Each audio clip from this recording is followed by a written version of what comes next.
You're listening to the Habs Banter podcast. This podcast is brought to you by all Habs and features co-hosts Corey Desormeaux and Marc Lescoutre.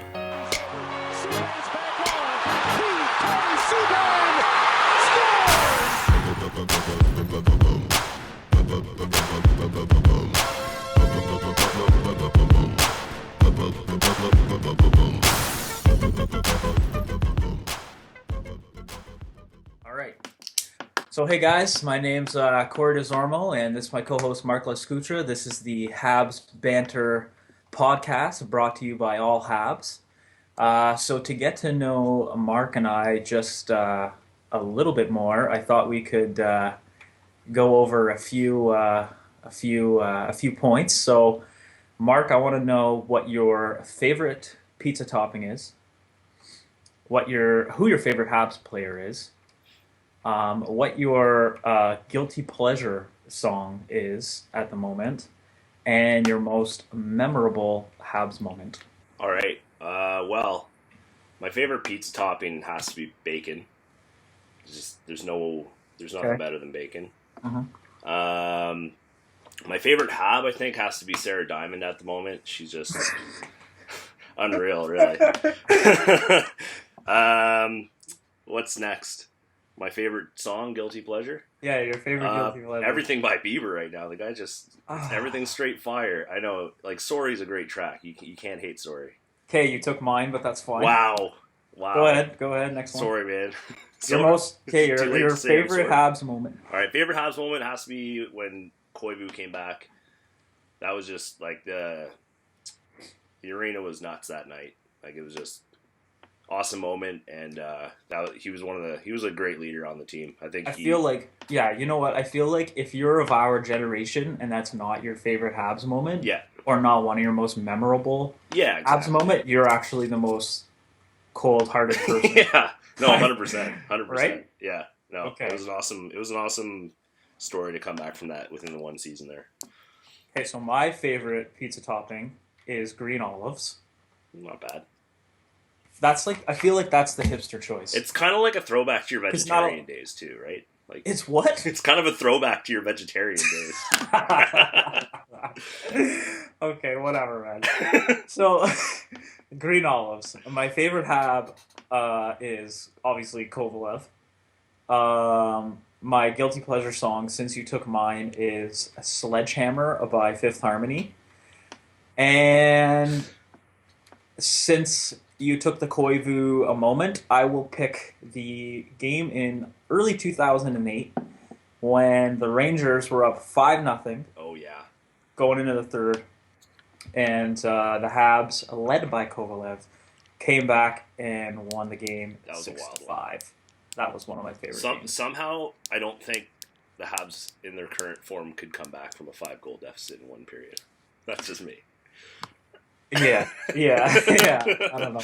That's just maybe they need to pull Kovalev after that alumni game. He looked pretty good. He didn't look bad out there. He's still coasting though. Yeah. All right. Anyway, so this is the first inaugural episode of Habs Banter, and as you can see, we're both big Habs fans, but we want to have fun with it too. So there's going to be jokes along the way, and basically enjoy the ride. We'll see what happens. Yeah, so we're going to start most episodes. I'm not going to say every episode, but I'm going to go most episodes with a pregame warm-up, which is going to be a game. And we'll repeat a few of them because really we're not that creative, so we can't think of like a million games.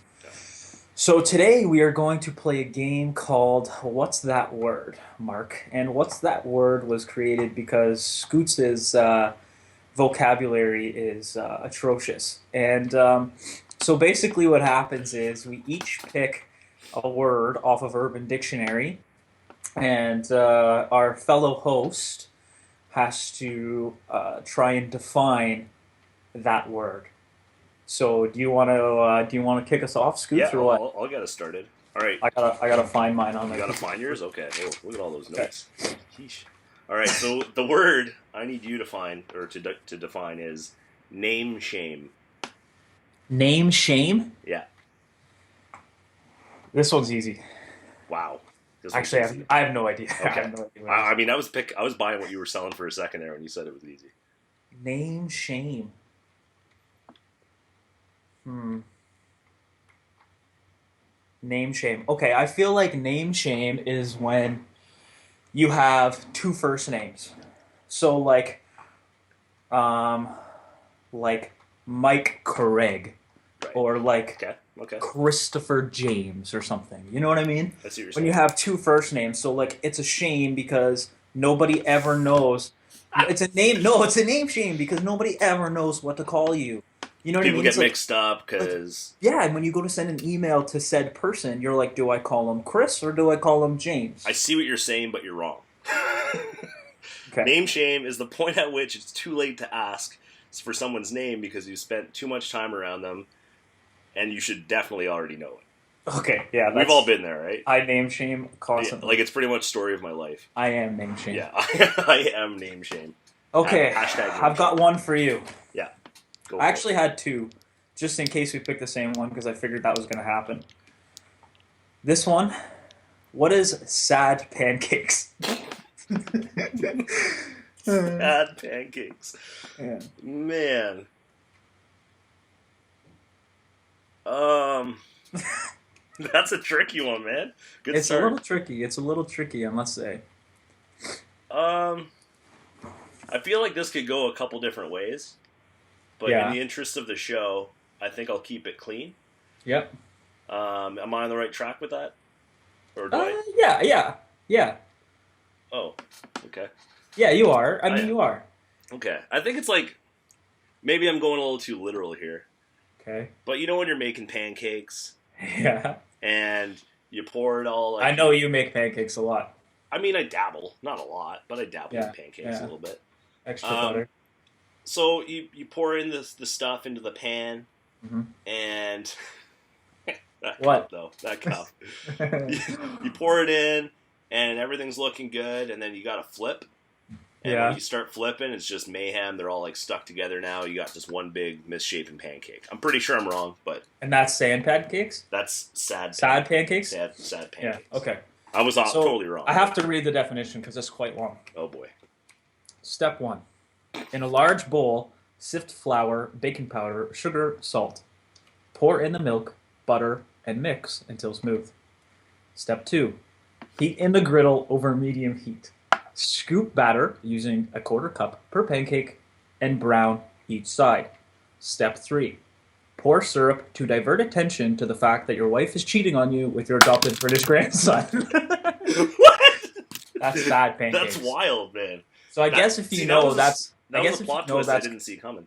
yeah, so I guess if you know that's kind of going on, I guess in context it would be like if you said, Corey, how was your Saturday? And I was like, well, it was fine, except I made sad pancakes. Oh, okay. Yeah, Something like that, you know? I see. Well, on that happy note, we're 0 for 2. We're 0 for 2 so We're far. over two so far. So that's a good start. As All right, well, expected. I guess now that we're a few minutes in, we should dive into some Habs. Yeah, please. All right, so Winter Classic, Yep. big win for the boys. Which seems like old news at It this seems point, like old but news really at this this is point. a bi-weekly podcast, Yeah. so We're not breaking the news. We're not Bob McKenzie. yeah, Sadly. we're not EK5 here. No. Oh boy, we're definitely not Eklund. Or E5. E5. EK5, I got that wrong. Yeah. So, what did you think of the game? Gallagher was back. That was great.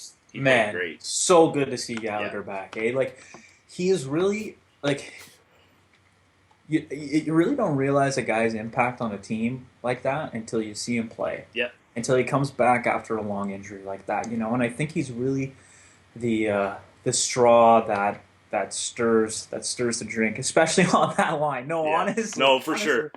Honestly did. And I feel like that was I mean, it's always fun to beat the Bruins. Yeah. And actually, that was the first game that you and I watched together in the same room in a really long time. And that was probably the most relaxed we've ever been It's true. watching a game together. Yeah. Because it was just like start to finish. It was all Habs all Yeah. the time. Yeah, that was awesome. And just having Gallagher back on the top line, too, moving Dale Weiss down to the third line, like, awesome third line grinder, not a first line hockey player. Like he can fill in every now and again, but he's not an everyday first line player. And he brings a lot of grit and all that stuff, and he plays a pretty good game at both ends, but he's just not like he just can't sustain like how well, you just can't rely on him to score goals every single game. No. You know what I mean? He pots the odd goal, and they're quite often big goals, but he's just the consistency's not there. And listen, I love Dale Weiss. Yeah, big time. It sucked. It sucked to see him go down. Like the Habs. Like bottom line is the Habs are a better team with him in the lineup. Absolutely. Than they are without him in the lineup. And I mean we've only seen 3 games now with Dale Weiss out of the lineup, but you do miss his presence on that team, and like it is noticeable. To not see, like, you know what I mean? It's noticeable that he's not there. Yeah, and even at the end of the game when the Bruins were getting kind of playing their goon tactics when the game was out of reach, you want a guy like Dale Weiss on the ice. He's not necessarily a big fighter, but he's a physical presence. And when you got like Desharnais and nothing bothers me more than that. Man. I know nothing bothers me more than like what was the point of putting Ronaldo out there? And I can't believe that elbow. That what's his face there, Bolesky. Yeah, Bolesky threw at the end of the game. Like it was a charge, and it was an elbow. And the game's out of reach. It's not like it's middle of the game and you're trying to fire up your team to like get back into the game. Like the game's out of reach. It's over. And that's what gives fighting and stuff like that a bad rep in the game. Yeah. Is stuff like that when the game's out of reach. Like when guys drop the mitts, when it's like. The game's heated. It's a close game. Like, they're rubbing each other off on the boards. They've been going at each other all game, and then they drop the gloves and they settle it. I'm so okay with that. But at the end of the game, that goonery is just the worst. Yeah, it is. Nothing makes me more mad than that. Yep. You know? So other than that, on the Winter Classic, anything else? Just it was definitely like the biggest positive recently. Still. Yeah. It's a rough slide right now. Yeah, I try and remember the Winter Classic as much as I can. That save actually by Condon. I think it was at the end of the first or the end of the second period. He made just like a wild save, and that the glove. Yeah, and that could have been the game, like a big turning point in the game. Yeah, and Condon made a huge stop, and that was probably a big turning point that kind of tipped the scales further on the Habs side. Yep. So, let's recap some of the games from this week. Yeah. Some post-Winter Classic games. Post-Winter Classic hangover. So we had 3 games. Yeah. So they finally ended their road trip in Philadelphia, which was the longest road trip of life. Yeah. Actually, Chris H. from All Habs, who is a staff writer, wrote a piece on allhabs.net if you want to check it out. I believe it was published Friday or Saturday of this week. And he recapped the most of the slump, and he kind of went through like what went well, what went poor, and then sort of talked about what could possibly be upcoming from Bergevin, from the Bergevin brass.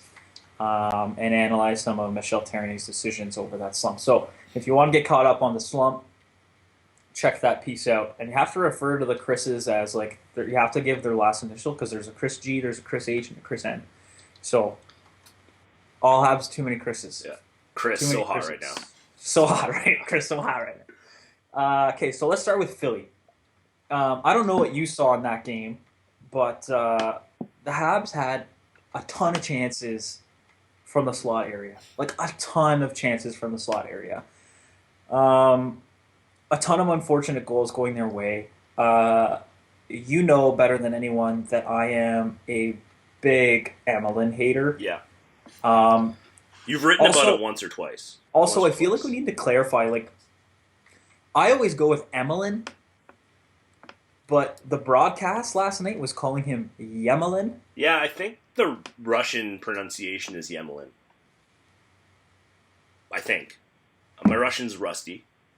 aka non-existent. But I remember when he came into the league, because I think his jersey in Russia has a Y at the front of it.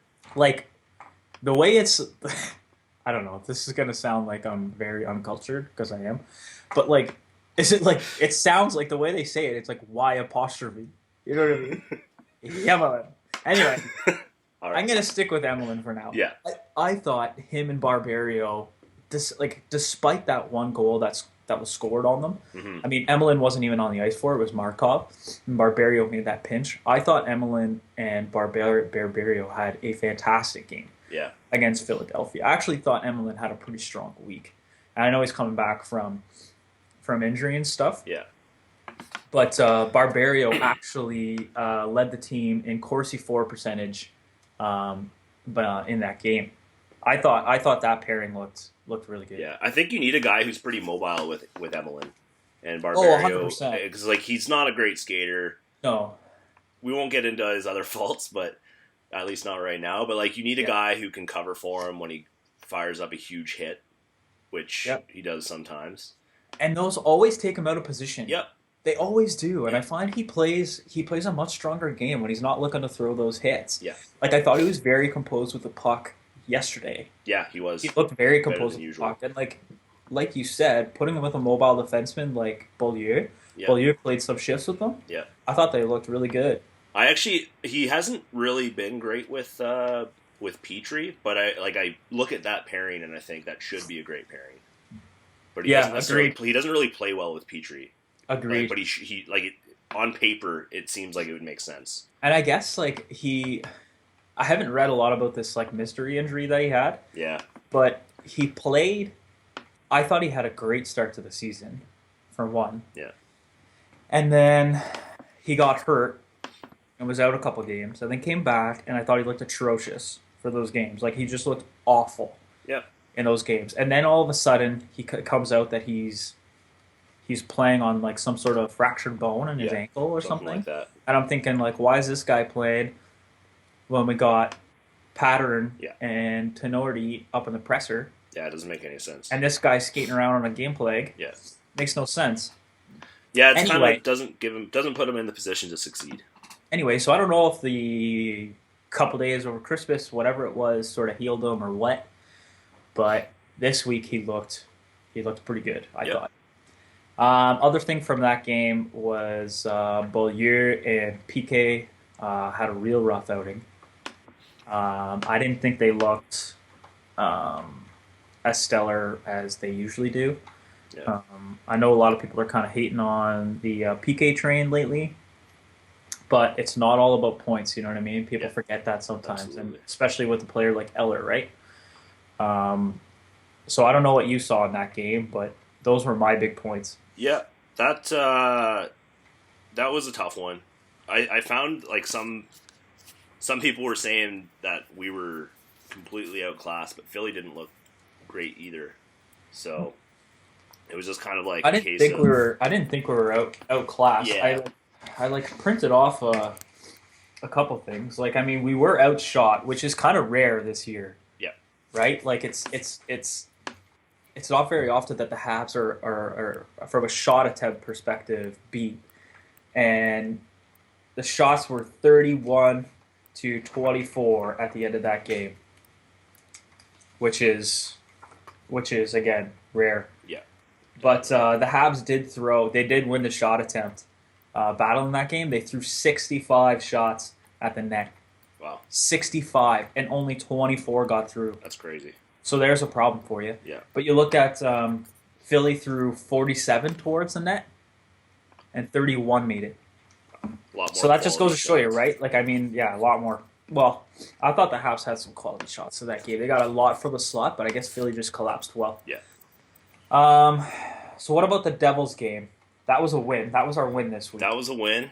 We didn't look pretty doing it, but Dude, that was the most boring game of yeah, hockey. it was. It felt like nothing happened. I'm like actually thinking back now to like highlights of that game and having trouble at this Yeah, point. no, Like not absolutely. much happened.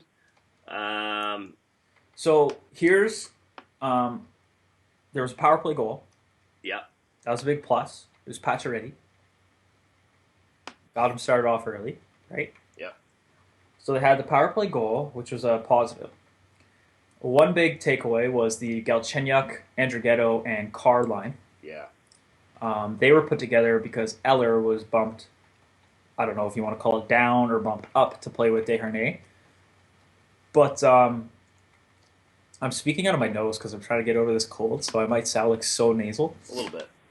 Anyway, and I'm sniffling like a madman. But Galchenyuk, Andrighetto, and Carr got peppered in the first period, like absolutely peppered. Yeah. And I don't know if it was Andrighetto just like trying to kind of get his like legs back to the NHL bowl. I don't know if he was trying to do a bit too much. But you really did miss Eller on that line, I thought. Oh, yeah. Although Galchenyuk can definitely hold his own. I thought from the second period on, they really settled down into the game and looked like a solid line. Eller then bumped down to play with Desharnais made me so mad. Like, what I don't understand about that is if he's going to be on the third line, put him at center. Like, well, that's it. And like I crazy. hear a lot of people are talking about that now, ever since he was demoted. Mm-hmm. But I wrote a piece, allhabs.net, December 30th, so 2 weeks ago, about that very thing. And I said, Galchenyuk can hold his own now at center. Yep. He can hold his own now. He no longer needs Eller. So put Eller back to his natural position and let him flourish there. So some of the points I brought up were like, you can afford to do that because of the emergence of Carr. Yeah. Carr's going to the net. He looks like the poor man's Gallagher, right? Absolutely. You said that to me last week. The poor man's Gallagher. He's going to the dirty areas. He's potting goals. He has some of the quickest hands I've ever seen in and around the net. Like, he puts goals in from areas where I'm thinking, like, man, how do you even have the mitts to get that done that quickly, right? Desharnais played a little bit of wing last year, and he looked solid doing it. Yep, he looked all right. Eller is a much better centerman than Desharnais. His defensive prowess is a hell of a lot better than Desharnais', which also allows Michel Therrien to no longer use Plekanec as a shutdown centerman because Plekanec's playing with Gallagher and Pacioretty. Yeah. You don't need him playing a defensive role. You need Plekanec playing an offensive role if he's playing with Pacioretty. That's how he got 60-some points last year. Yeah, exactly. You know what I mean? So, which he hadn't done for like 3 years. So open him up. So put Eller back in his defensive center role. Allow him to shut down the top lines, which he flourished at doing last year. Yeah, because that's like right now with Desharnais centering the third line, you've got that line taking a bunch of offensive zone draws. That's right. And then you've got Plekanec and your leading scorer from the last couple of years, Pacioretty, taking all these defensive zone draws.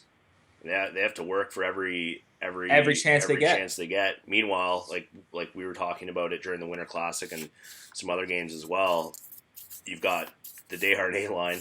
At half the time, they get the offensive zone draw, lose the puck, lose the face-off, and then back to the defensive zone for Plekanec and that's right. It's Patches. Like, oh man, it was so frustrating to watch, right? Yeah.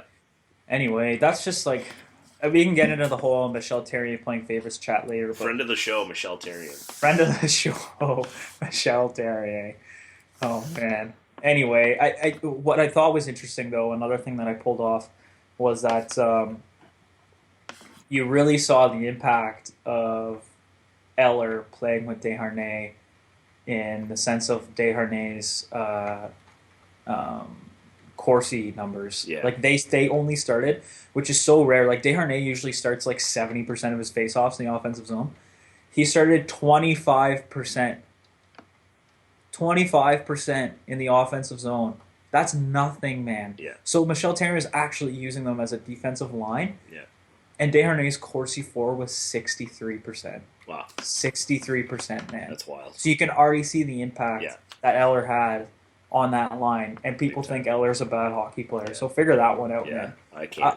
Honestly, I'll never get it. He's never going to be a prolific scorer, but but I saw a lot of chatter online yesterday. A bunch of people were saying, like, he had 14 even-strength goals last year, which is, like, the same as, like, David Backes had. Yeah, like, that's not bad. You know what I mean? Like, it's like, that's not bad at all. So put him back at his natural position and get him going again. Michel Therrien, like, that one really, really bothered me. And especially last night. And this is probably like a good transition to go into The Pittsburgh game. the Pittsburgh Yeah. game. But again, he threw. He had Eller playing with Desharnais at the beginning, Yeah. and then Eller moved up to play with Galchenyuk. Yeah. And then instead of leaving the guy who's scoring the goals on that line, Carr, he threw him down with, I can't remember who he was playing with, but he was on the third or fourth line. I want to say it was just so frustrating. Like, is that really how you're going to reward a young player who's playing harder than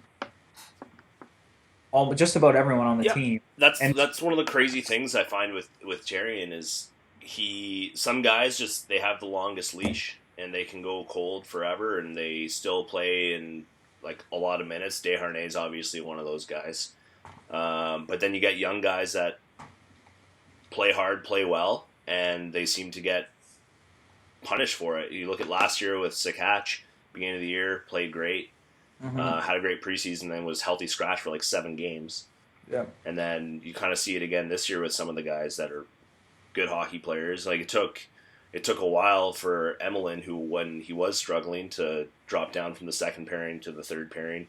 Like it's wild. And then you look at a guy like Galchenyuk, who's now starting to get some more minutes, but I know. But there's not any consistency there. And last night was another good example. So I must admit, I didn't watch the full game last night. My Steelers were playing, and they pulled out a big win. A wild win. It was an emotional roller coaster to say the least. No kidding. I had numerous people, not you by the way, checking on my health status throughout that game. And but Big Ben came back, pulled it off. He couldn't throw deep, so we'll see if he'll be in there next week. But I was obviously able to watch the first period. You saw not the best period, that's for sure. It was awful. Yeah. And Glenn Healy, I can't stand listening to. I really got to start using my game center because, like, man, he started out the first words he said were something like, "This isn't the outdoor classic, Montreal," and I'm like, "The outdoor classic?" I was like, "What's the outdoor classic?" Man, that guy's wild. But yeah, awful game last night. Awful game. Yeah. I mean, go ahead. No, I was just gonna say, like, literally, the first period was awful. Like, I thought we were gonna get shut out watching the first period. Yeah, you did text me that. Yeah, I did. I tried to call it. I was wrong. I'm glad I was wrong. PK got a nice goal there. A big clap bomb. Man, nice to get him off the snide of it. Like, no one deserves it more, as far as I'm concerned. Absolutely. Like, he played. Honestly, he was probably one of the best Habs out there last night, and he needs to be. He's one of our best players. But like, he pretty much shut down Crosby. He was out there most shifts against Crosby. Yeah, and I think the broadcast actually did a really good job of highlighting that. Yeah, and I really appreciate it because I really appreciate it. Like, it hurts me personally, but like. You know what I'm saying? Like, people harp on PK Subban because he hasn't scored a goal in 32 games. Get real, man. Get real. The matter of the fact is, he's relied upon to not only shut down the top line, which he does a stellar job of doing, but he's also relied upon to create offense. Yeah. And last night he played nearly 30 minutes. Yeah. He had over 10 minutes in the first period. He had 28-something of ice time last night. Yeah. That's insane, man. He played great. That's insane. And poor Markov was up there too, eh? He was second on the team with 27-some minutes. He can't do that anymore. Man. Like, and he even saw it wear on him. Like, I'm not going to say that last play of the game was, like, fatigue. I'm not going to even say that. And, like, people make mistakes, and, like, you're allowed to make mistakes, and that was fine. Like, if you give up that puck, I can forgive you for doing that, especially when you're Andrei Markov. But when you don't put the effort in to get back, like, when he made that pass, he was so defeated. Like, I do that in men's league on a weekly basis, and I usually just go off and change because I'm like, whatever, this game doesn't matter. You're paid a lot less money to play. But when you get paid, 5.5 schmil, you need to do everything. I don't care if you haul that guy down to try and save like 15 seconds for us to maybe go down on a rush. Like, I don't care. Absolutely. It's the effort. I don't care if there's 3 seconds left on the clock. You do not let that guy score. It sets a bad example. And like, you look at like just before that, Kunitz had a shot on the empty net and missed. Everyone on the ice collectively got the puck Yes. back and got Markov back in that position. Yep. And No, like very good point. it would have been easy. Like if you play with a mentality where he's like, oh, he's gonna score, Yep. he's gonna score. But Yep. if you actually you work your ass off, and I'll bleep that out. I think in the post production, you work your butt off, and good things happen. Yep. And you never know. You get played like it's kind of a cliche, but you play to the final whistle because you Yeah. never know Yeah. what can happen. And exactly what you said there is like set an example, Markov. Yeah, he's a leader on the team. Yes, set an example. That was so frustrating, man. Like that pretty much summed up the night, I think. And what'd you think of PK's blow up after the game? Yeah, I mean, I don't have a problem with it. That's for sure. Like he was basically asked by reporters about getting off the schneid and getting his first goal in 33 games, 32 games, and he's like, I don't in a cleaned up version. He didn't care. Like that's not. He didn't really care about scoring. He's a defenseman. His job is to defend, and that basically he went on to say the team just collectively did not play well enough, and it was a pretty passionate. I response. loved it. Yeah, I absolutely. loved it. And you know what? Like PK keeps his composure 99% of the time. Yep. 99% of the time. And you guys are telling me that, like, you know what I mean? You see some people like making like chirping PK for getting so worked up and that he's got to be more of a leader and all this kind of stuff. That's such garbage. Like no one like PK Subban is just as much of a leader as Pacioretty is, as far as I'm concerned. Easily, he's just as much. And he's they're more different. of a vocal leader. They're just different types of leaders. You know what I mean? Pacioretty, I don't mean that as like a knock against Pacioretty. Pacioretty seems to be a good leader so far. Yeah. But like PK Subban showing that passion and getting worked up is like more than fine. It's just like a couple weeks ago when he dropped the mitts with what's his face. But everybody was mad that he dropped the mitts, and I'm just coming from the perspective of PK smart enough to not break his hand over somebody's helmet or head. He wrestled the guy to the ground, but he's showing some passion because nobody else on the team is. Yeah. And what's the matter with doing that? Yeah. Oh, like, 100%. I know he's off the ice for 5 minutes. Give the guy a break, man. Yeah. He does nothing but try and put this team on his shoulders. He still probably had close to 30 minutes. Nobody, and there's I'm not an advocate for like goons and like goonery and all that kind of stuff. I really am not. But in the Winter Classic, when Bolesky throws that elbow and then Ronaldo goes in and starts trying to drop the mitts with whoever the heck it was at the end of the game, like it was like Lars Eller or something stupid like that. Yeah. And that's why PK goes out there and drops the mitts when he has to, because there's nobody else to go out there that's going to stand up for him. Yep. So he stands up for himself. And people are like, oh, why is PK fighting? Oh, blah, blah, blah, right? It's like, who else is going to do it? And it's not like he's fighting every game. Relax. You know what I mean? He never takes stupid penalties. Give the guy a break. So then, again, he shows some passion, and guys are harping on him. But people are going to harp on PK Subban for the rest of his career, and he really doesn't care. And I love that about him. And what was my other question I had for you? I also I read on Twitter that during his rant to the media, Pacioretty sort of gave him a glare, and then that's when PK Subban sort of shut his mouth. Oh wow! So my question to you is: do you think that's Pacioretty trying to protect PK Subban, or do you think that's Pacioretty, like, more so just like hating on PK Subban? I don't think it's hating. I think their styles are very contrasting, right? Like, Pacioretty is like a leader by example. Yep. PK, I think, leads by example as well, but he's more vocal, obviously. Yep. So I think part of it is like Pacioretty is like, all right, like you've made your point, but maybe like move on down a little bit and move on. Yeah. I don't know if they're like best buds. They're pretty different guys. So it could he could have been a little bit. I just thought it was interesting because that clip came out of PK getting everyone fired up in the dressing room, and everybody was. The media asked Pacioretty about why he didn't look too stoked about PK doing that in the dressing room. And Pacioretty just said, "Oh, I was just in the zone." Yep. So I just thought it was interesting that after that came out, and I'm not trying to like stir the pot. I was just curious on what your thoughts were on Yeah, whether you thought I think Pacioretty he's kind was. of like, I don't want to say buzzkill, but Yeah, he's kind kind of of like he's kind of a buzz he's man. not a party guy. You know, he's not No, a I loud agree. guy, and I think it's just his personality and I like agree. I kind of he's like, how they call Jonathan Taves like Captain Serious. That's yeah, sort of Pacioretty, yeah, man. totally, Yeah, and again, like that's not a knock against Pacioretty exactly, because you need guys like that in a room. Like you need, absolutely, you know what I mean. You want your leader to be serious about his game and like you know what I absolutely. mean. And you need that contrast in the dressing room. Yeah, I yeah. We would need a just I would just bit of hate to everything. think there's like that much of a, you know what I mean. I don't think there's a beef. I don't think there is.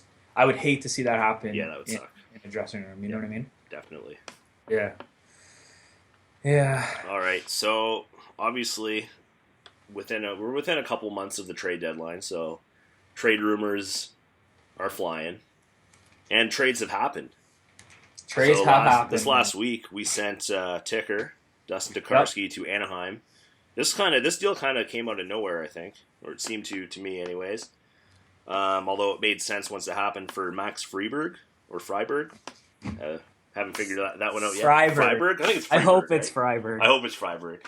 Um, so Tokarski was our backup of the future and present last year, and he Yep. lost his job this year, obviously, and just wasn't playing great. We were able to deal him for some depth on the wing. Freeberg is in St. John's now. I'm Yep. curious to see how he does, and I'd like to see him up at some So point if we need him. But what do you think yeah, of the trade? I don't know a lot about Freiburg, Neither do I. but yeah, but what I've read is, and also again, I'm going to plug another article Chris N wrote on allhabs.net, which was also published this weekend We gotta have like on. A Chris counter. Every Chris, it's like a running Yeah. counter in the corner. Yeah, so he published an article this week, and you should check it out, allhabs.net, and basically he summarized the trade. He gave a little bit of background on Freiburg, and I feel like every time I say Freiburg, we need to edit in like a skillet with an egg Yeah, or something. yeah, You know what I mean? definitely. Okay. Uh, so anyway, he analyzed the trade a little bit, but he gave a really good overview of Freiburg, his success in the World Juniors, the fact that Anaheim loves his personality, that he's done a really good job of working on his defensive game, which is something that obviously Bergevin and Michel Terrier value Big time. a ton. So I think it'll be interesting to see. And I mean, a lot of people are talking that this move was to get depth on the wing so that Bergevin could afford to move a prospect. Freiberg's 23 years old. Yep. Still He's has upside. he yeah, still has upside. He's a Swede. Um, so maybe he knows De La Rose. Who knows? I Yep. think De La Rose sent out a tweet saying that he was stoked to Yeah. see more Swedes, but then he deleted it Yeah. before I could see it.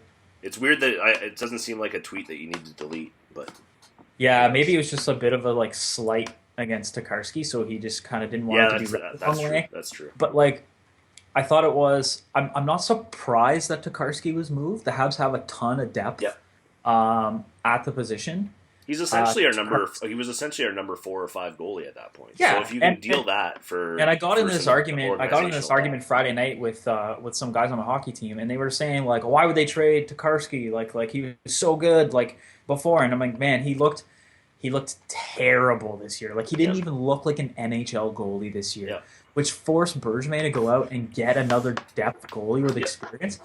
And I actually think it's interesting that Tokarski, who I've heard has a bit of personality issues, can be a bit of a cancer in the yeah. room. I've heard that as They well. moved him out. I've heard a bit of that with Christian Thomas too, who were both those guys were good buds. Same with Beaulieu too. Hmm. He shipped out Christian Thomas. He shipped out Dustin Tokarski. He shipped out Zach Cassian. So Yep, Bergevin is actually sticking to his guns here on this whole like if you don't want to play, if you don't want to be a good pro, if you're gonna be You know what I mean? Like if you're not going to fit the mold, the personality that we want on this team, you're not going to play. Yeah, And you're going absolutely, to be moved. But the way I look at it is Bergevin moved an unnecessary, unneeded asset absolutely. for something that we can use, Yeah, and I think that's a successful trade. It's not the big it's not the big splash people were hoping for, but these are small moves that make a difference in the long run. You know what I mean? absolutely. Like, And Bergevin, I think, is good at making those like kind of like little gains at a time with these little trades. Like last year when we picked up at the deadline when we got Flynn and Mitchell, yeah, people were hoping for that like top six winger, but it wasn't to be. I think cap issues had some to yeah, do with that as well. But like those two pieces that he picked up at the deadline last year, yeah. he signed So them, and now and they play pretty important roles on the Habs too. So yes, and I'll just add to that by saying, remember when we went out and got Thomas Vanek? yeah, Remember when we went out and Thomas Vanek, that star top six winger? And I was like, Thomas Vanek is going to win us a Stanley yeah. Cup. Oh man, Right? Like, everybody was I like, was riding this is that the best. train all the way to the station. Exactly. Everyone's like, oh man, this is the best. Like, we finally get Thomas, we finally get a big winger who can score. Yeah, Well, besides Patrick. And look how that turned out. yeah. He Okay? scored. He had like one He good was, regular season game. he was such a duster, man. He did nothing. Wasn't he a healthy scratch at one point in the playoffs? Or like, Yeah. Like, so we did nothing. So man, we, that was. I mean, it's not like we gave up a ton for him, and Yep. thankfully we didn't. But if we did, we'd be kicking ourselves. So Yep. then this year he takes last year he takes a different approach, goes out, gets like you said, Torrey Mitchell, Brian Flynn, and look at these guys, man. They're contributing on a Yep. nightly basis, And and Pete, they were fantastic in the playoffs yep. last year. And Petrie was the other guy that we got last year, close to the deadline, and he ended up signing as well. Which is Yeah, I mean, I love the so idea that you can pick up a rental, but still, like if you're gonna give up assets for a guy, hundred and percent, and man, he's good, then trying to like why not keep him around? 100%. So that's all positive. Yeah, yeah, no, I agree. And so there's some rumors surrounding Jonathan Drouin. Obviously, Root News came out that he requested or his agent requested a trade back in November, and Yep. when he was sent down to the A, Alan Walsh, his agent, who Habs That guy's fans, just wow. he's Eh? wild, man. Habs fans will remember him for last year when he called out the Habs for not dressing Parenteau. Toronto, yeah, yeah, So yeah, basically that was a bit of a storm, yeah. and Drouin went down to the AHL and promptly scored 2 goals in his first game. He hasn't had a bad he's got about 9 points in 20 games this year in the NHL, so it's not terrible production. Man, I think I want to say he's like fifth or sixth on the team and Yeah. points per 60 minutes on the Lightning. I don't know what your thoughts are on the rumors. I'll hear from you first. Yeah, I think to be honest, if I'm being like I would love the Habs to pick him up. Obviously, that's a scoring threat with a ton of potential. But I think for anyone within the division or even in the Eastern Conference to get Drouin, they Mhm. will have to blow the lid off with like a crazy trade offer, like probably like Yeah. at least one proven NHLer and then a very highly touted prospect, Yep. probably a pick as well. Yep. And at the end of the day, Tampa Bay doesn't need to trade him. He's Yeah. he's on his entry level contract, right? So he's signed through next year, and he's not going to walk for free.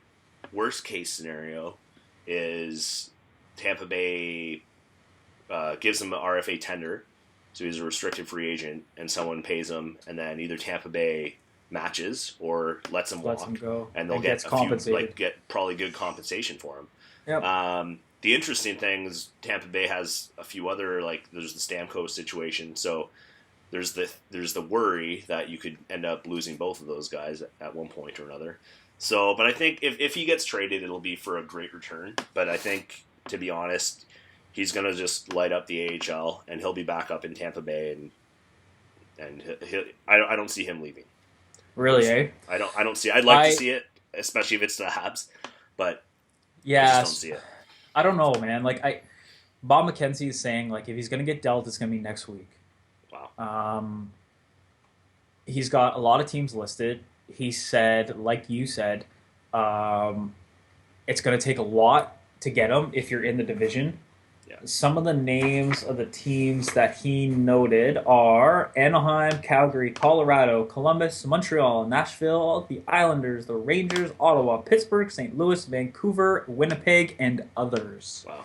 I know. So the price of Drouin is going to keep going up. Like you said, I think the Habs, if they're going to go after him, which everybody's saying they're very much involved in, are going to have to overpay. Am I completely convinced by what people are saying that that the Habs are actually in on it? I'm actually not. Why? Because they traded Tokarski, they traded Cassian, they traded Christian Thomas, who all have character issues. Yeah. For a guy who's on his entry level contract to have a bit of a beef with his coach, Yep. to not be having fun in the organization or whatever it is, to request a trade from a good hockey team because he feels he's not being used at his age. Yeah. How do you think that's going to work with Michel Therrien? Yeah. How do you think that's going to work with Michel Therrien? Like Bergevin, if he goes after Drouin, is going to do his research, and I'm not. I mean, I'm talking like I know Drouin, but I don't. But I'm just saying, like, if Bergevin is doing his research and he finds red flags, Yeah. I do not see him trading for Drouin. Although he did give a shot for Cassian, Yeah. but we saw what happened, right? Yeah, we saw what happened, and apparently the Habs were one of only 2 teams to contact the Halifax Mooseheads, like Right, to do their research. to do a bit of research. Yeah. So, I mean, who knows what came from that conversation? That could have been a conversation that said, "All right, the Habs are still in it," or Yeah. it could have that could have ended it for all we know. Yeah. So that could be that one action could be what's keeping the Habs name in the race right now. And I know. Benning, the GM from Vancouver, was asked earlier this week. Yeah. That's Vancouver's GM, right? Or is it? Yeah, it's Vancouver. Hard to keep track of those Western Conference teams. He contacted both Columbus about Johansson before he was traded, and Tampa Bay about Drouin, and he was quoted as saying that the price is way too high and we're not even going to try.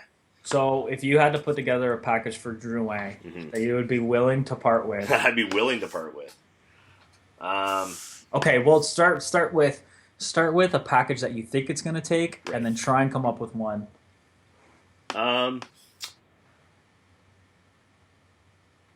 So this is kind of going back to something I could see happening, going back to what you were saying about some of the guys in the organization who have questionable personalities, I guess you could say. And you mentioned Nathan Beaulieu in that mix. He's a young guy who's establishing himself as a good defenseman now. Yeah. And I could see him being part of the package.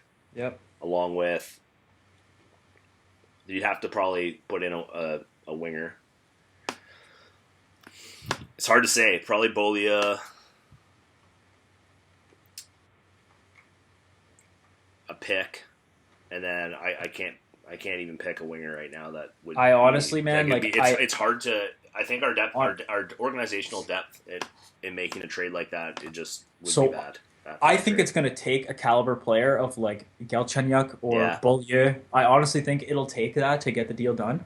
But I think trading, I think the organization should be very hesitant to trade a guy like Beaulieu, especially like after the whole McDonough saga. I agree 100%. And I think same with Galchenyuk, you'd be nuts to trade Galchenyuk. I think have the Habs stunted his growth maybe by not playing him at center for 3 years, which is beyond me. Yeah. When you have like and Chris H was tweeting about this last night. He was saying like, man, think of the growth of Galchenyuk that was stunted. Yeah. And all this happened while Carey Price is making $6.5 million, Pacioretty is making $4.5 million. And like, you know what I mean? Like all these guys are like in their prime, and like the cup window is now before we have to pay these guys. And now, sure enough, like Price is injured. We have no idea when he's going to come back, and all this kind of stuff. So back to the Drouin thing. I think we'd be dumb to give up a Beaulieu. We'd be dumb to give up a Galchenyuk. So absolutely. I don't think we can land Drouin because we have the pieces to land him. But I don't think Bergevin is willing to give it up. Yeah. But a package I could see him parting with, if the Lightning are enticed, would be Scherbak. Yes, true. Scherbak, Tenorti, a first-round pick, and something else. Yeah. I mean, we've got the Habs have two second round picks going into this year. I think they have two fifth round picks, so they do have some leeway with picks. I think they try and move one of the seconds in that deal just because they have two of them. But if they do go to a second, I think I don't know that Tenorti is going to be a good enough Yeah. No, that's deal true. for the Lightning to take. You know what I mean? Like Yep. everybody's talking like Tenorti is like a really valuable piece, and I think he could and he could be a very valuable piece for the Habs, but they're not showcasing him enough Yeah. to be able to move him. Like what Absolutely. team would want to trade for Tenorti right now? Like they're just his value is decreasing by each game Yeah. that he's not playing. You know what I mean? His value now is probably at its lowest that it's been. Absolutely. So then, what do you think? Like, what do you think the Habs should do with their plethora of defensemen? Um, it's tricky because I mean, eventually, right now, eventually when Gilbert comes back, Yeah. they're gonna have to do something. So probably want to do something now, so you don't have to put someone like Tenorti on waivers. And teams might not be willing to give up a ton for Tenorti right now, but I can't imagine him clearing waivers. No. That just wouldn't Oh happen. wow. No. And Pattern would have to clear waivers as well, I'm sure, at this stage of his career. I think so. Because I don't. he's 24, 25 now, right? So Yeah. he's probably clear, has to go through waivers. So you got to ideally make a deal unless you want to carry no extra forwards and three defensemen on your on your squad when Gilbert's back. Oh, it's wild, man. I don't know what they're gonna do, and I don't know who the right defenseman to trade is. If honestly, if you're not able to package, if you're not able to package Tenorti and a prospect and a pick to get a top six winger, then like if there's no appetite to make a move for that, like if you could package Tenorti, a first, and like a good prospect like Sherback Yep. and get a top six winger, Yep. I don't. I could actually live with that as a I could Habs too. fan. Absolutely. Having like, and everybody's going to say, well, you need to trade Emelin. And everybody goes, oh, you have to trade Emelin. Yeah. But people forget that he has a no trade clause. Yeah, it's crazy. And then he's got a limited no trade clause after next year. Yeah, I think it was So- either this summer or the summer before where he didn't have a no trade clause, and then it kicked in. Like it was a weird contract. But So people think it's easy to move no trade clauses, but get real, it's not. Yeah. You can, but reality check, you can't. you're handcuffed So- either. You're handcuffed too, so Yeah, you're not going to so- get value. So moving forward, if you go Subban, Beaulieu, you got Pattern, Tenorti, Emelin, Petrie, Markov.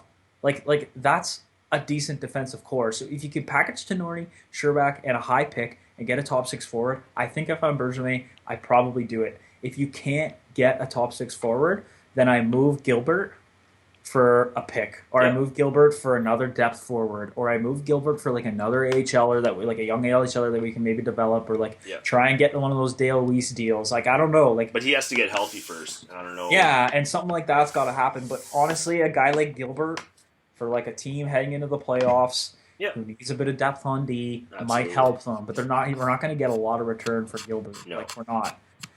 Plus, it opens up a bit of cap space. I mean, Gilbert's a UFA anyway, so No, he's definitely probably an ideal deadline chip to even no, a dealing sure. Gilbert could end up leading to another deal down the road. So we're approaching an hour here. So Yeah. let's move on to a little segment that I'd like to go implement for episodes to come. Terrier's worser than worse decision of the past. Friend of the show, Michelle Terrier, is worser than worse decision, and then do Terrier's better than worse decision of the week. So, since you were unaware of this segment, I'm assuming you haven't really thought of anyone. So I'll go. Okay. I'll go with better than worse to start, and I think his better than worse decision over the last 2 weeks was moving Plekanec back with Pacioretty. Absolutely, yeah. Playing Desharnais with Pacioretty just wasn't working. That's not how you get a team out of a slump when Pacioretty, Plekanec, and Gallagher were running the show before Gallagher's injury. Galchenyuk line stepped up after Gallagher's injury and have been carrying the load. Again, he decided to split them up this week for whatever reason. And putting Plekanec back with Pacioretty was the way to do it. Desharnais has been, I think there's like maybe three or four games this year where Galchenyuk actually has more ice time than Desharnais, which is absurd to me. It's absurd. But Desharnais was doing nothing with Pacioretty. He was doing nothing with him. And again, Plekanec was buried playing with wingers that he can't play with. So I was really, really happy to see them back together. Yeah, definitely a lot of can't think of the word I'm looking for. A lot of cohesion with yes, with Pacioretty and Plekanec, and obviously with Gallagher back, it's a good line, and it's a very defensively responsible line as well. Yep. So it's that's all positive. Yeah. All right, give me your worser than worst decision. I'm sure there's lots to choose from here. I wrote, yeah. Well, worser than worst decision to me is scratching Thomas Fleischmann. Yeah. Over Defonte Smith-Pelly, and I don't know if they're trying to maybe get Smith-Pelly some ice time, maybe showcase him for a little deal. I don't know what they're trying to do, but it makes no sense to me that Thomas Fleischmann is sitting there. Like, I can see him moving over to the right side.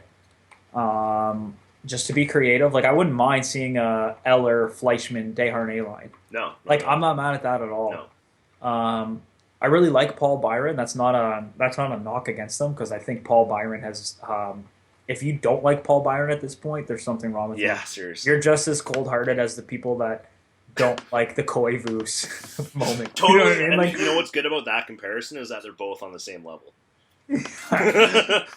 Well, in terms of cold-heartedness, yes, for sure. I don't know how you don't like that guy. Anyway, I just think Thomas Fleischmann is a much more experienced, much more effective player. He plays both ends of the ice very, very well.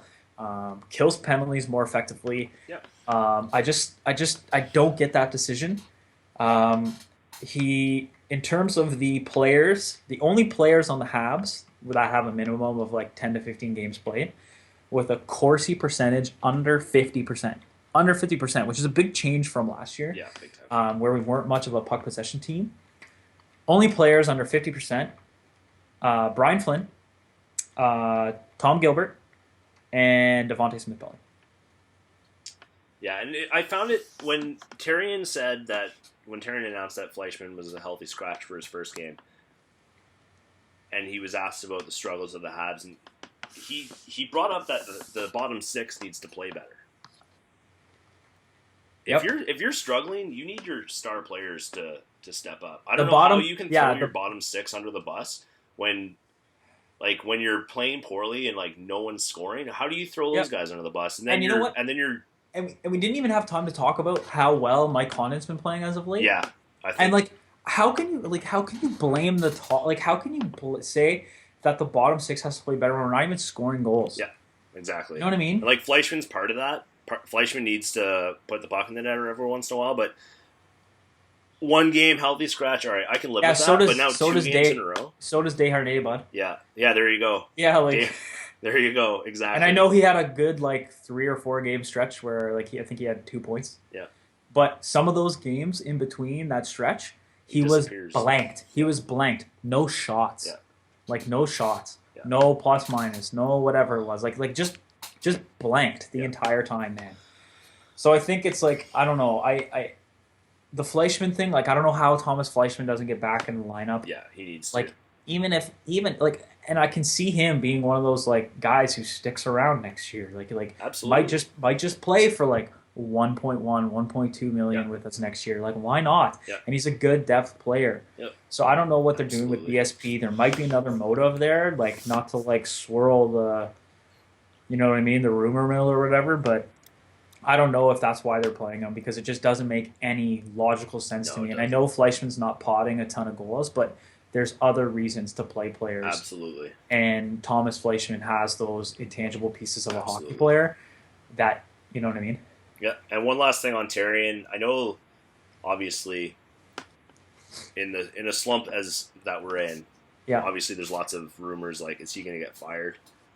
What are your thoughts on that? I don't think he's going to get fired. At least not during the season. Like when your best player is out, Carey Price has been out for a while now, and he might not be back for the foreseeable future. Yeah. I just don't see him getting canned while Price is injured. I Even think he's made questionable decisions, we can definitely agree I on think that. good I think good coaches find ways to win without That's one fair. Absolutely. one of their best players. And Absolutely. I don't think Carey Price not being here is the reason the Habs are losing right now. Absolutely. And I'll you just say mentioned could Carey Price have stolen a couple of more games over that really bad stretch? 100% he could have. But Mike Condon is definitely holding his own right now. he's playing quite Definitely well. holding He is his playing own. well. And I think when you're giving up, you know what I mean? When you're averaging over 3 goals, giving up a game, Yeah. and you can't solely blame. I mean, Carey Price flat out steals games. He does. He flat out steals games. But this stretch, if anything, is proving that um, Terrier is as bad of a coach as people think he is. Yeah. Because I mean, I know I'm somewhat contradicting myself right now, but without Carey Price there, the flaws are sort of coming out now. Yeah. You know what I mean? Yeah. And I think good coaches find a way to win without their best players. And Michel Therrien has not found a way to do that over like a month and a half now. Yeah. That's Absolutely. my thoughts. And I can definitely see him getting fired. And I would not. I mean, I'll say that with the caveat that Michel Therrien has done a ton of good things for this team. Absolutely. A ton of good things for this team. And I think Subban's progression as a player into the star player that he is now, and I know his system, sort of holds back PK from like being, you know, the Erik Karlsson or like putting up points like that. You know what I mean? But we don't want an Erik Karlsson. No. We don't want an Erik Karlsson. We want a solid Yeah. two-way defender, and that's what PK Subban has become. Absolutely. And like people ask me about like, living in Ottawa, obviously people are pro Erik Karlsson. There's always like a who's better, who would you rather have, and like let's be honest, Erik Karlsson can turn a game on his head at any given moment. Yeah. But what I would say is this: if I'm up by 1 goal in the last minute of a game, I'd rather have PK Subban. If I'm down by 1 goal, I'd probably rather have Erik Karlsson in the last minute of the game. Yeah. If I had to kind of make that, if I had to pick one, I guess you could say. Right. Yeah, that's interesting. But I would pick PK for both because he's. Yeah, I mean, I would. In my like obviously fully biased opinion, I'd pick PK for 60 minutes of the game on the ice. But PK is Bay. But yeah, absolutely. But absolutely, like Michel Therrien has helped PK kind of be a bit more selective with his like aggressive offensive play. Just to help grow up as a player. But I think Michel Therrien is one of those coaches too that when he was hired, he was kind of the right guy for the job to kind of instill like hardworking, like those sort of work ethics into players. And other qualities, but he's not the guy that's going to take a team to the next level. And you kind of saw that, like very good point. You saw that when he was with Pittsburgh. Good things happened while he was there, but he couldn't quite get over that to the next level. And then they made a mid-season coaching change, and I think they won the cup. Yeah. So no, and you're absolutely right. So I could see that happening, but I could see it happening, but Bergevin loves Michel Therrien, man. And I think he does. So I don't know. I don't know if it'll happen. I certainly don't think it'll happen mid-season. Yeah. I think in the off-season, depending on how the rest of the year goes, and assuming we're in the playoffs, how that goes. But I think Therrien has a pretty long leash right now. By the time we record our next episode, we may not be in a playoff position. The Habs may not be in a playoff position. Like, they have 49 points with the most games played in the Atlantic Division, and the lead in the Atlantic has 54. We're on pace. At least we were a couple days ago, and I'm sure it hasn't changed. We're on pace to finish with, I think, 94 points, which was not enough to get into the playoffs last year. No, and just to finish off on Therrien before we close this puppy out. Yeah. Saw this tweet January 7th that looked at the Leafs points per 60 at 5-on-5. And Parenteau I know has where this is going. 11. Yeah. 11 goals. Yeah. At 5-on-5 this year. So that just kind of goes to show you the difference between. I'm not comparing Terry to Babcock because you can't. You can't. That's but an I'm just saying. I'm Yeah. just saying that Absolutely. like as ineffective as Parenteau was, being a healthy scratch, not playing, like all this kind of stuff, as ineffective as he was on the Montreal Canadiens, and now look at him on a Toronto Maple Leafs team. On a pretty bad team too. So I don't know. Those are things that obviously Bergevin is going to be weighing when he looks to make a decision. I hope so. Because Terrien does go out and get these, or Bergevin goes out and brings these pieces together like Parenteau, and acquires them in deals that, where he's getting assets for things that we don't need. Yeah. So. Yeah, absolutely. All right, so it's been a fun first episode. That's the inaugural episode, baby. Inaugural. And the next epi, I'm going to be in Barbados. Wow. If you cast from the beach, I'm going to be so upset. I won't be casting from the beach, good. Man. It'll literally ruin my day. That's literally insanity. Yeah. All right. Well, don't forget to check us out on Twitter. Yep. In between episodes, we're always talking hockey and other stuff. There's Corey. There's me. Is that backwards or is that good? No, it's good. Good. Oh, whoa, whoa. Look at these effects we got here. We're looking like you're blocking all of your light. All right, so make sure to check us out on Twitter. Yep. Those are our Twitter handles. And can't wait to see you in a couple weeks, guys. Yeah, visit allhabs.net as well for up-to-date content on all things related to the Habs. And we'll see you guys in 2 weeks. Hope you enjoyed the epi. Don't forget to interact with us on Twitter, and you can either send us questions there, send us some podcast ideas over Twitter. Yeah, always looking for ideas. Or you can email us at habsbanter@gmail.com. Peace out.